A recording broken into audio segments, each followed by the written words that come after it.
Ever feel like your workshop tools are working against you instead of for you? Well, today we're going to fix that, starting with the CrossCut Sled. Picture this, you're knee-deep in a cabinet making project, churning out panel after panel. You need a reliable way to make these precise crosscuts, and the panels are too big for your unreliable miter saw. That's where a large CrossCut Sled comes in handy. It's the woodworker's best friend for accuracy and repeatability. But here's the catch. Most big sleds feel like you're trying to move a small car with flat tires across your workshop. Why are these sleds so heavy? It all comes down to the materials. Typically, woodworkers reach for plywood or MDF to make their sleds. These materials are great for stability, but they're not doing your back any favors. Take standard 3/4 inch Baltic birch plywood. It's a very popular choice for sleds, but man, that weight sure does add up when you're building a large sled.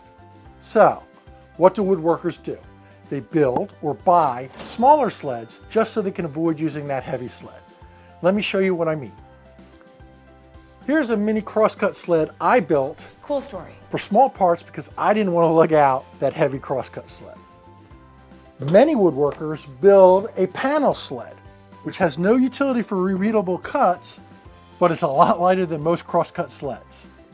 And then we have the store-bought version of the panel sled, and while it has lots of utility, it's not the lightest thing in the world either. Finally, we have my large CrossCut sled, and boy is it heavy.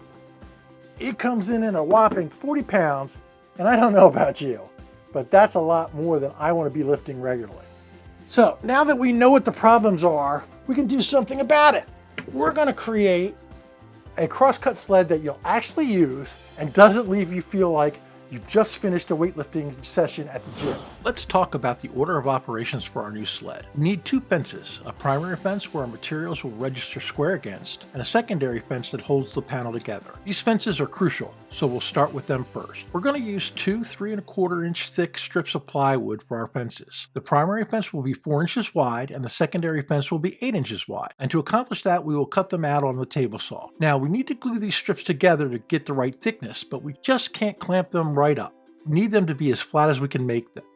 First step towards that goal is to sand all faces smooth. We don't have to get carried away here. Using a glue spreader, I then make sure both inside surfaces are covered in glue. To make the fence flat as possible, I will need to clamp them down to a flat surface, in this case some melamine I had lying around. The glue-ups need time to dry, so it makes sense to tackle this first. Once the clamps are in place, I set them aside to dry overnight. And here it is, the base of our lightweight CrossCut sled. I have already cut it out on the table saw. It's 32 inches wide and 29 inches deep. I have marked where the front and back fences will go and the center line of the sled.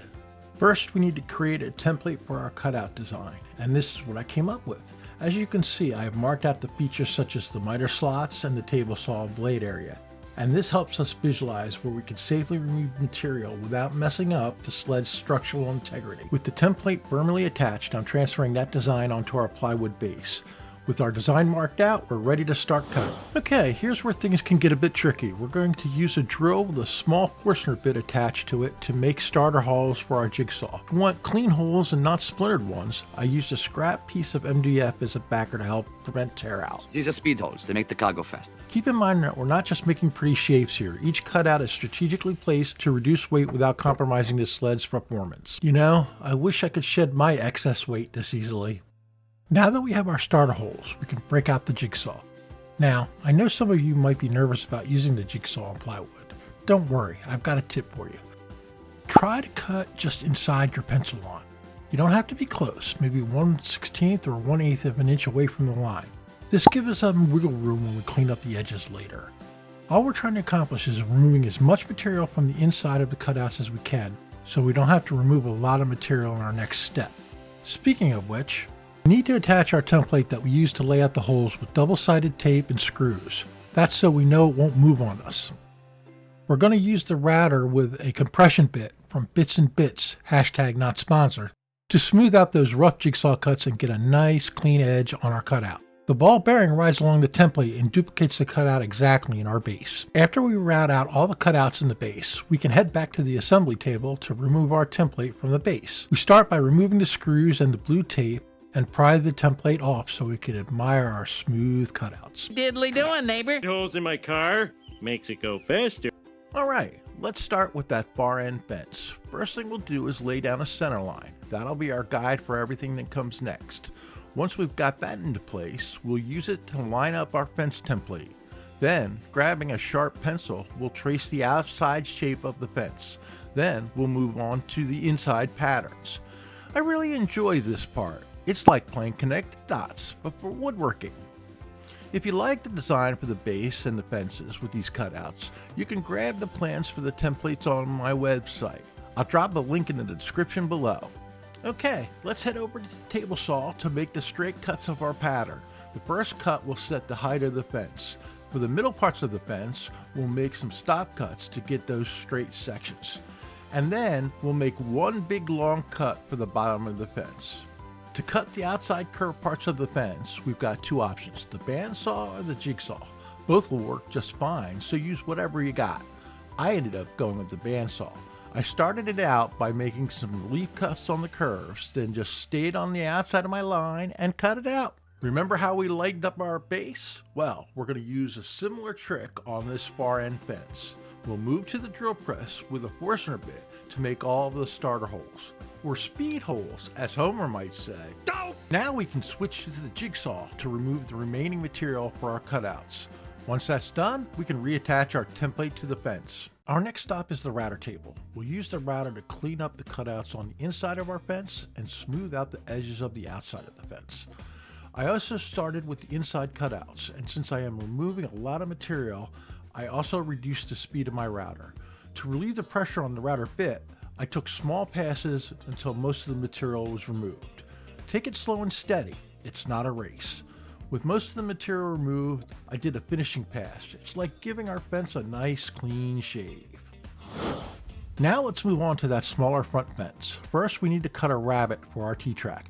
This T-track is what's going to hold our stop block in place.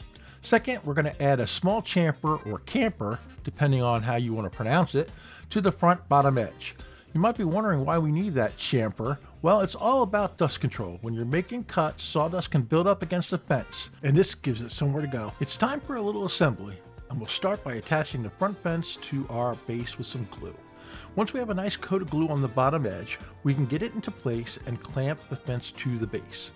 This fence alignment isn't critical for making square cuts, so we don't have to be as precise about its position, but we do want to be close to our layout line as possible. Using double-sided tape and CA glue, it's time to tackle the runners. I have already attached the double-sided tape to the runners, and now I'm adding the CA glue. I then applied accelerator to the base of the sled.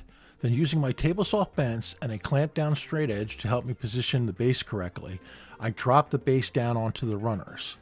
And to make sure everything stays in contact with the glue and tape, I placed a large weight on the base. After giving the CA glue ample time to dry, I took out the assembly and turned it over. Using the provided screws, I mounted each runner permanently to the base. I like to use aluminum runners instead of wood runners because they don't wear as much and they don't change size with changes in humidity. Alright, now that we've got our runners in place, it's time to square up that back fence, and the first step is creating a curved cut in our base and bringing that cut to our layout line. This is where things really get interesting. That's why we're going to use a nifty tool called the Jonathan Katz Moses Jig Square. This little gadget is a game changer when it comes to giving your fence perfectly aligned. Now, I know some of you are thinking, why not just use the 5-cub method? Well, let me tell you, that method works, but it can be a real headache. The Katz Moses Jig Square simplifies everything. No complex calculations, no multiple test cuts. Now that everything is clamped so it doesn't move on us, we can pre-drill holes and attach the back fence to our base. I also made sure no screw was near where a saw blade would be. Now that it is assembled, I need to run the sled all the way through my saw. Once that's done, we should test it out. I'll need to put back in the riving knife, attach my stop block, and grab some material and run it through the saw using our new sled. Interestingly enough, I didn't reduce the weight by half as I had hoped. The sled came in about 14 pounds, but that's still an improvement over the old one. Well, folks, we've done it. We've taken a tool that used to be a real pain in the back and turned it into something that you'll actually want to use. And the best part, we didn't lose any function along the way. This project just goes to show that sometimes the best solution is to question the way things are always been done. I hope this inspires you to look at other tools in your shop and think, how can I make this better? Remember, every little improvement adds up to a better woodworking experience. So, until next time, make it so.